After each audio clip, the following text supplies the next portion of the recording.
The retreat this weekend, how is the image of God in you? Live the school of Mary, who is in union with Jesus.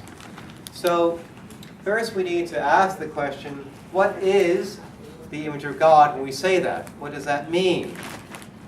When we say that we are born in the image and likeness of God.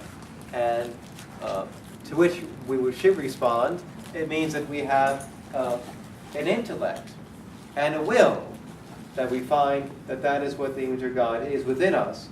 That is, we have an ability to, that our minds are, in a sense, made for truth. The mind feeds on truth. And there's a lot of untruth that goes around today, especially like in government and politics and the internet and all this other stuff. And no surprise that that's very unfulfilling, although it might be as interesting sometimes as sports, and depending upon which political party you kind of root for or something. But for the most part, it's just a big distraction. What should we feed our minds with? We should feed it with truth, with the scriptures, with the teachings of the church, with things that are, even good literature, things that are logical. Those things help us to grow as human creatures. We're made that way. We're not made to put all garbage into our minds, to our memories. That is our intellect. And our will, it is that part of us which is made to choose the good. So we seek the truth and we choose the good. And the same thing happens. St. Thomas Aquinas reminds us that we always choose the good. We could at times choose evil, and oftentimes we do. We fall for temptation. But only because it is presented to us as a good. And it's very interesting that he would say that, because what he says is that fundamentally we are good people, even though we think that we're bad sometimes. That we only do those things that somehow we think is going to give us some type of benefit, or we're sort of deceived into thinking so, or we're sort of self-deceived or something.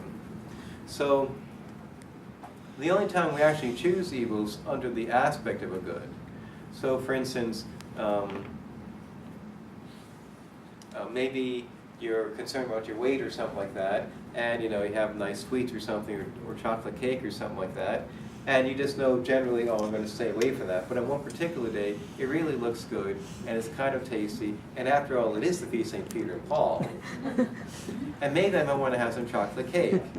And so I present good things to my mind. Why I would choose this? Even though I know I have high cholesterol, it's too fatty, my doctor said stay away from it, I choose it under the aspect of the good. No one, I don't think, says, if I choose this, I'm choosing on purpose to kill myself. And yet, so we're sort of oriented towards the good in that way. And that is who we are in the image and likeness of God. However, there are other ways we also image God. Most interestingly enough, John Paul II reminds us in the Theology of the Body, how do we image God? And he sees Adam and Eve as imaging God as a communion of persons. That is, two people coming together as one. We see this in the story of creation. And they image God as a communion of persons. And how could that image God? Well, it images the Trinity, because the Trinity is a communion of persons.